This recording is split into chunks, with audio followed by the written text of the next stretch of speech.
Well, I'm happy. I'm happy to have the opportunity to talk with you today, Bill, about the transition to renewable energies, both globally, but obviously very specifically in reference to Ukraine. Um, Ukraine, I believe, has made great progress in the transition to renewable energies. Okay, not as much and not as fast, but you could say that about any issue in any country. Um, what we have in Ukraine is a couple of issues that are not getting enough attention. I believe one of those issues is the issue of stranded assets. Now, stranded fossil fuel assets are all of the in situ reserves of oil, gas, coal, all of the physical assets above ground for the mining, processing, transportation, consumption of these assets to produce, in this case, we'll say electricity from the fossil fuels. These assets have very rapidly been deteriorating in value. Uh, Accountants will tell you that when an asset has depreciated to effectively zero value, just scrap, that it's fully impaired. And this is what economists would call stranded assets. And in Ukraine, we, by my rough calculation, we have about $26 billion of, and that's a minimum estimate, of above ground stranded assets in the oil, gas, and coal sectors, uh, especially coal, especially oil, and less so for gas, because gas remains a substantially important source of energy. Why is this important? Because these assets, they're owned by companies, private companies, government companies, but the assets, have declining or no value. They have to be decommissioned. They have to be repurposed if possible. They have to be sold, liquidated. The mines have to be closed. There's a lot of high expenses that are ongoing to maintain, for example, some of the coal mines pumping water, or to maintain a lot of this equipment that's just sitting there. And, will it be used? Will it not be used? These assets are scattered throughout the country. And yes, they're a burden on private companies, but they're also an overlooked burden on local communities, because there's a lot of small cities, and indeed even large cities in Ukraine, that are full of all of these dead, stranded fossil fuel assets. And they cannot just sit there forever and nobody does anything to take care of them. And to the best of my knowledge, I don't see plans by companies, private or government owned, or by the government itself, to deal with this. So I think that's an issue that has not received enough attention. The other part of stranded assets are the reserves of coal, oil, and gas that are in the ground. The coal reserves are fully depreciated. They have zero economic value. And by economic value, I mean you cannot recover, you cannot extract coal and process it and use it in, say, a thermal power station without losing a lot of money, without requiring government subsidization. So in coal, but also in oil and gas, Ukraine is a very expensive producer, and it's in markets, global markets, okay, imports, exports, global markets for oil and gas, for example, that where you have countries that have vastly larger reserves and much cheaper reserves and higher quality reserves, much less costly, I should say, reserves of oil and gas. And so as we continue to transition away from oil and gas as a primary energy source, it is Ukraine's reserves of oil and gas that are going to be rendered stranded assets, economically without any value. And it's all of those above ground assets that service oil and gas that are going to be rendered without economic value. I would encourage companies, private or government owned, I would encourage the government to really take a very, very serious look at this issue when they're making decisions about developing new oil and gas wells, or maintaining the existing capacity to produce oil and gas. A typical oil or gas well, a typical life is about 40 or 50 years. And I don't believe anybody expects 40 or 50 years from now that we're going to be, especially in Ukraine, producing oil and gas as a source for electric energy or even transportation fuels. So I don't see enough attention being paid to pricing into the risk calculations, into the cost of capital calculations. These issues concerning the rapid stranding of these assets. Again, my own rough calculation is that there's at least $12 billion of oil and gas reserves, in situ oil and gas reserves, that are stranded. They will not be recovered. Neither the companies or the nation will recover the potential economic value of those assets. So what does that mean? It means we here in Ukraine, we need to stop investing in any further capacity maintenance or expansion of capacity in oil and gas, because all we're going to do is make an investment that will never be recovered. Okay, only partially, certainly never fully. So that's the stranded asset issue, and really looking at these abandoned mining and processing and distribution facilities. Oil refineries, all of Ukraine's oil refineries have closed except for one. And what is going to happen to these oil refineries? You can't just let them sit there. They are a health hazard, an environmental hazard. It's very, very difficult to repurpose an oil refinery. So there needs to be, I would think, a coherent plan on what to do with the decommissioning, the liquidation, the repurposing, if possible, of pieces and parts of these oil refineries, because they sit there and they burden local governments that are in no way capable of dealing, with those kinds of issues. The second, and I think much more important issue that is not getting enough attention in the transformation from fossil fuels to renewable energy, deals with what I will call the economic and social structure of the industry. The old fossil fuel industry, when you look at how it is structured, you have a relatively small number of large mining operations, coal, oil, gas, okay, large operations, large processing plants, large power stations. So the industry is vertically integrated. It is very highly concentrated into a relatively small number of mining, processing, energy generating, or fuel producing assets, think refineries.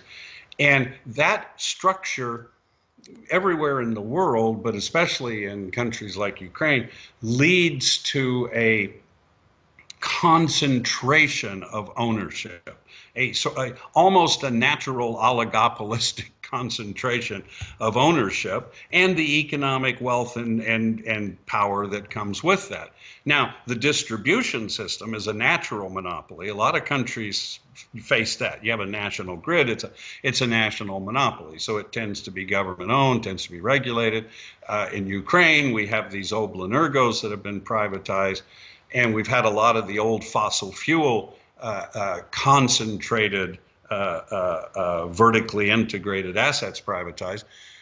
But because Ukraine's entire privatization history has been, in my opinion, a catastrophic failure. I think that's obvious when you look. You ended up in the privatization process itself creating ownership of these key, large, vertically integrated energy, old fossil fuel energy systems, being owned by a very few people. Because the technological structure of the old fossil fuel industry was based on, technologically, operationally, it's based on a relatively limited number of large facilities for mining, for processing, for generating power or producing fuels like at oil refineries.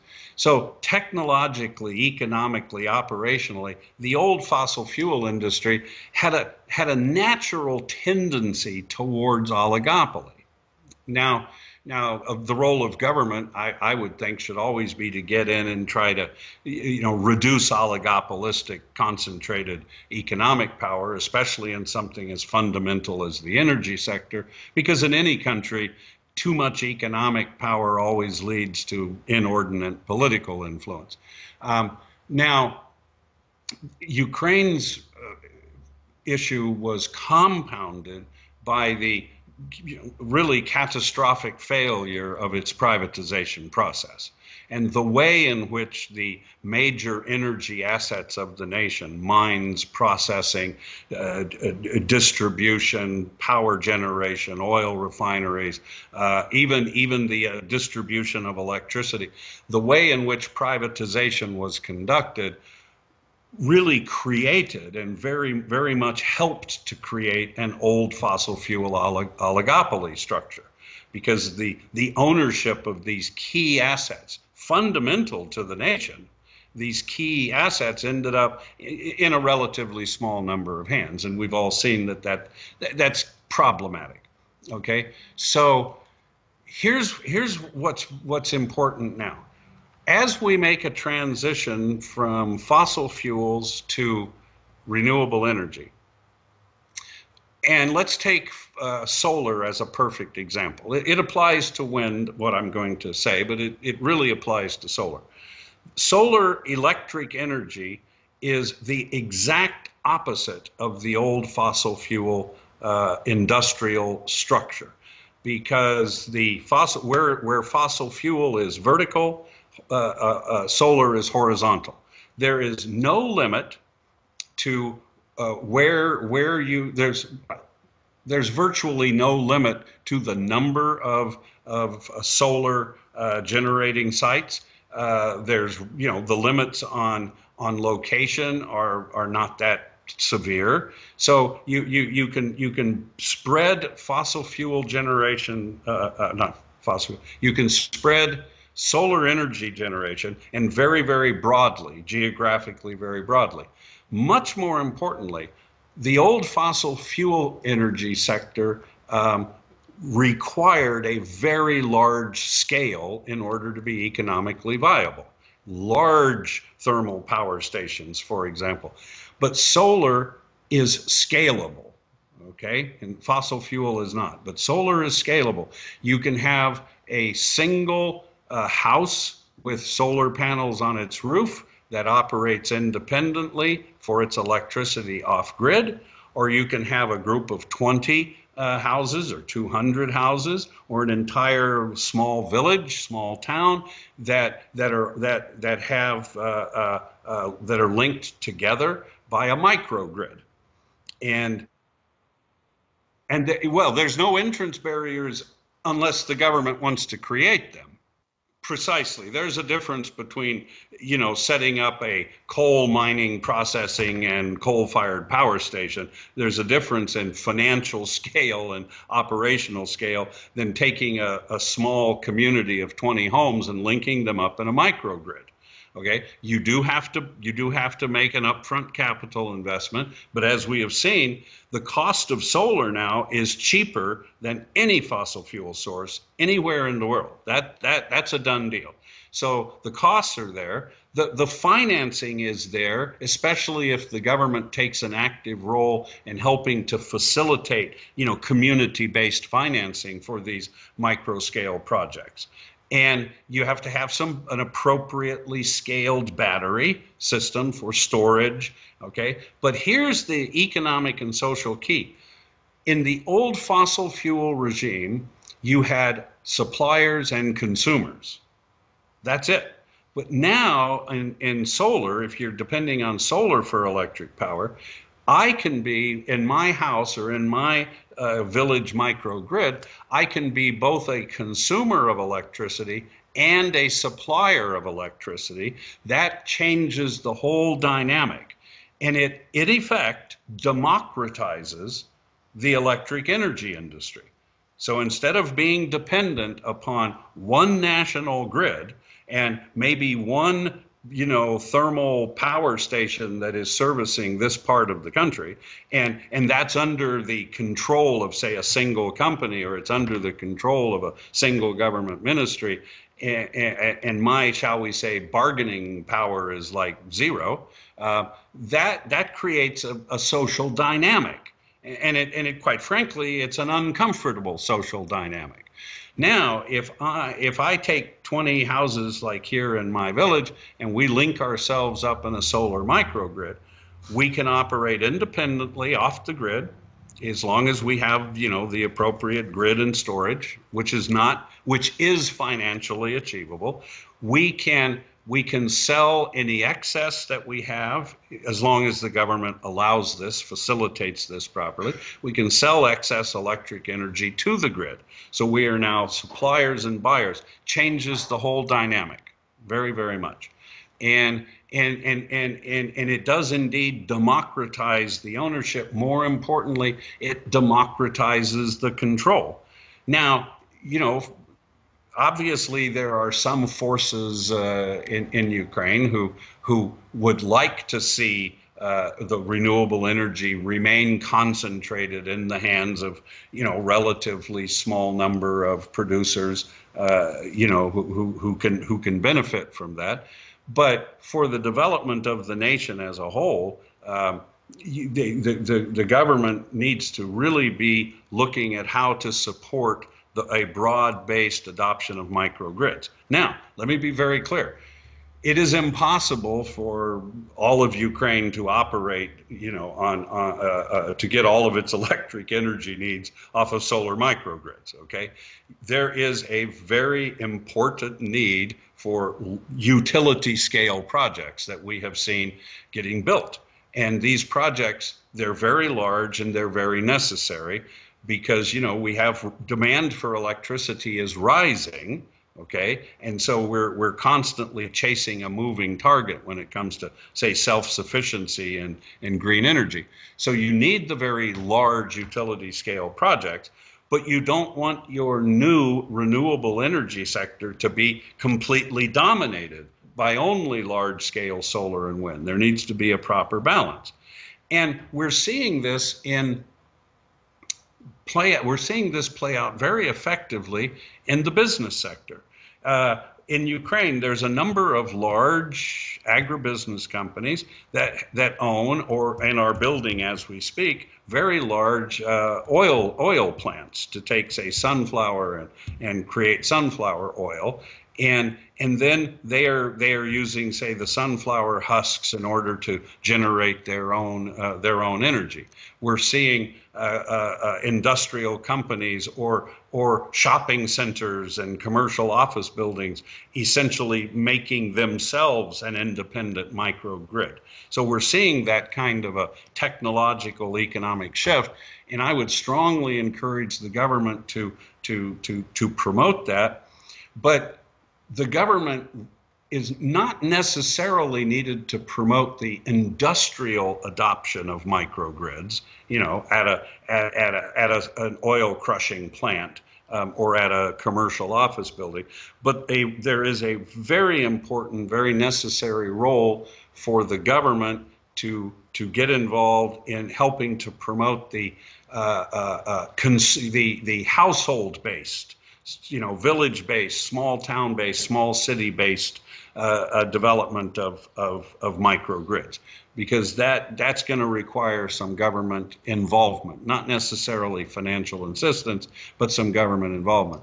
So these two issues, as we've had all these debates about green tariffs, which I could touch on in a minute, these two issues of stranded assets, the large value of them, $26 billion as a minimum of assets sitting above ground, all the coal, most of the oil, some of the gas that are just have no economic value. They're not going to be operated, and yet they're sitting there like kind of like open wounds, just kind of festering all over the nation in political units, oblasts or cities that are in no way able to deal with these issues. And I think we need a national plan that looks at how we're going to clean up, decommission and liquidate and clean up behind ourselves as we go from fossil fuels to renewable. What are we going to do with all the old junk we're leaving behind?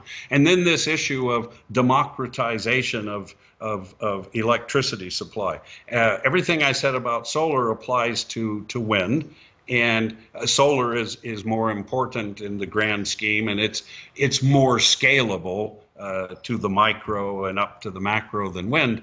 But this democratization of microgrids, so you can operate off grid, so you can be a consumer as well as a supplier, I think that's very, very important. To a limited extent, yes, there are stranded assets in the natural gas distribution storage area, only because natural gas is also transitioning away. But that's going to be a much slower and a much longer transition. Gas remains, especially for heating, especially for industrial uses, gas remains an important source.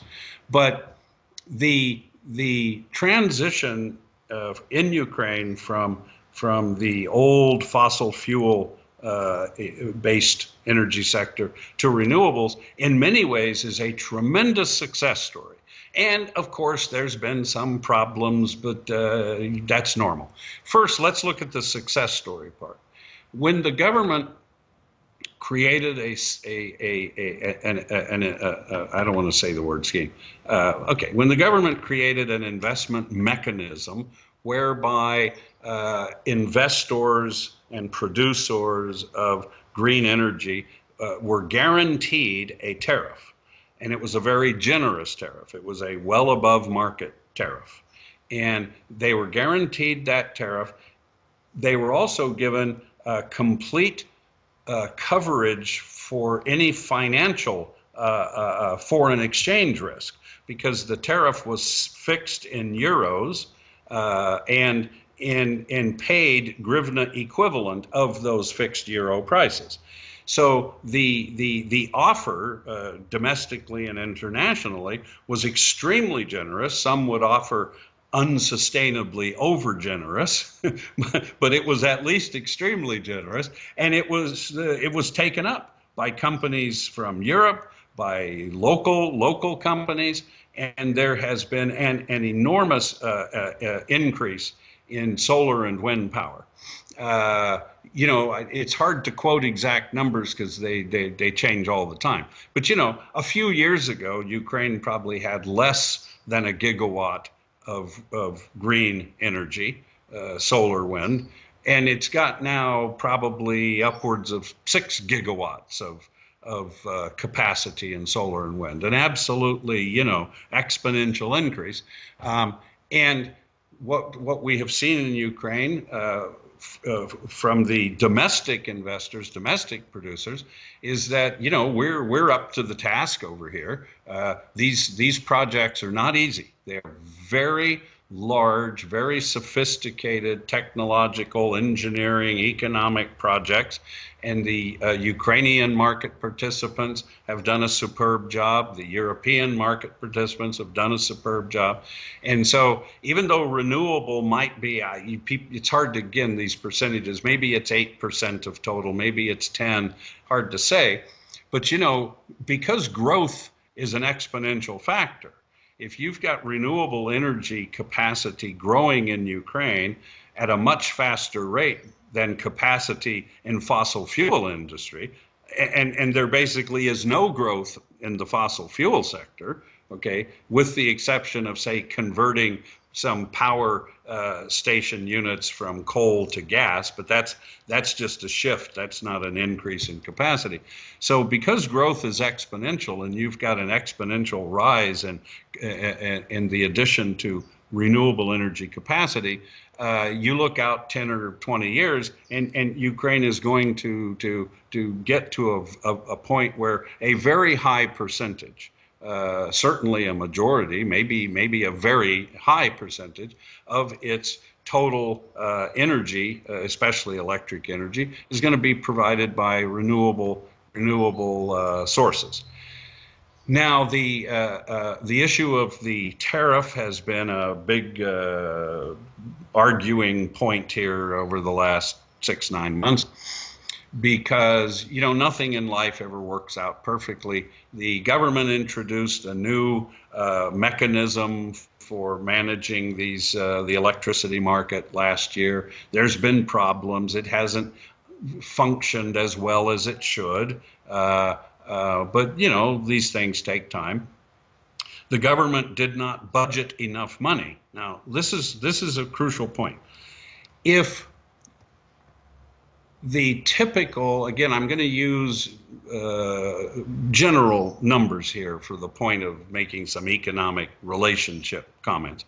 If a typical Ukrainian household is paying, say, 5 cents euro for its electricity, which represents a mix of sources, some nuclear, some coal, some green, and they're paying about 5 cents, which is the government tariff that they're charging to the households. But then the government turns around, and I'm using government very loosely here, then the government turns around and pays, say, 15 cents euro for solar and 10 cents euro for wind. Well, there's obviously a gap, a loss, and that financial loss falls onto the government budget. So today we're looking at, I don't know, something like $500 million of arrears in payments to the renewable energy companies that have borrowed heavily, invested heavily to develop this capacity. This creates problems for them because they take these government contracts that guarantee prices, and they use that as part of the collateral to secure their loans. And now the government comes unilaterally and says, well, we're going to reduce the tariff. Really? But you know, we have agreements, we have legal documents, and not only are we going to reduce the tariff unilaterally, we're going to reduce it retroactively. Well, that's not going to make you any friends. And then the producers say to the government, well, why are you doing this? And they say quite legitimately, okay, I don't want. But they say quite legitimately, well, look, we can't afford to cover these losses. The estimates I've seen are that, you know, prior to this compromise, which was reached just a couple days ago on the tariffs, the government was looking at upwards of $2 billion to in essence subsidize the losses between what they pay the green energy producers and what they're charging, say, household consumers. Okay, industry pays more. But that's economically unsustainable. It's politically unsustainable. Now, the government did not budget enough money. They you know, you can fault them and say, well, you didn't budget enough money. You planned on buying, say, 4 gigawatts, but we're producing 6 or 7. But still, the point is, it became a bad situation for the producers and a bad situation for the government, economically and, shall we say, politically. But what also got overlooked are the social and political problems. You know, the average Ukrainian household is low income, okay, by any measure. And that means that the average Ukrainian household's monthly utility bill is a very significant expense for that household. And the households pay attention to that. And when you have all of the households of Ukraine see their utility bills rising, it makes them angry, right? Causes them concern because their monthly income is low to begin with. And then they look out into the market, they read all the Ukrainian newspapers, and what do they learn? They learn that that large European investors and large European companies and Ukrainian oligarchs, Ukrainian politicians who own all of these assets and who are benefiting from all of these very high green tariffs. And they say, oh, here we go again, another scheme just to make rich people richer. So these high green tariffs, ironically, have ended up being unfairly, in my opinion, singled out as a problem, and public opinion then begins to shift against green energy in general. Well, and that's a very unfortunate, rather ironic, self-defeating result, is to, have very high tariffs for green energy that get you a lot of green energy. At the same time, you're turning public opinion against green energy. Okay, so what was good about the recent compromise is that you had the investors and producers side, you had the government. They were able to come to some accommodation. The tariffs for solar are going to go down, be reduced about 15%. Tariffs for wind energy be reduced about 7.5%. This is still going to leave a financial burden on the government, okay? And that's not going to be translated into lower utility bills for the average Ukrainian household. Okay, their utility costs are still going up. The IMF is always pushing for market prices of gas and things like that. But the point is, it's a good compromise because everybody hates it. Okay, that's the way we human beings operate. So if nobody's happy, it means you came to a good compromise. But two things are very positive. Okay, again, there is no reason, not today, not 10 years ago, there is no reason for anybody to be negative on Ukraine. There's too much negativity, too much cynicism. This country is going in the right direction. It's been going in the right direction. Does it go far enough? No. Does it go fast enough? No. But it's on the right path, and it's been on the right path for a long time. What has happened in the renewable energy industry proves to the world that, if you set the conditions correctly, okay, maybe over generous, but that's a different issue. But if you set the conditions correctly for investment and development in Ukraine, that's exactly what you're going to get. Okay, the markets are here, the technological expertise is here, the financing is here. There's no reason on earth we can't do with every other kind of industry where the country has a comparative advantage what's been done in solar. And I think the other issue that needs to get a lot of press is, hey, look, they had a big blow up, a big fight, a big scandal in Ukraine between green energy investors and producers and the government. And in the end result, they came to an acceptable compromise. Not perfect. Nobody's going to claim it's a perfect compromise, but they came to a compromise, which helped protect the interests of the investors and producers. At the same time, it took some of the burden off of the government. And what needs to be kept in mind, so we have a comprehensive, holistic approach to this, the only argument from the investor-producer side that I think is a little spurious is the one that says, well, by reducing our tariff, we're now going to earn less money and we'll pay less taxes.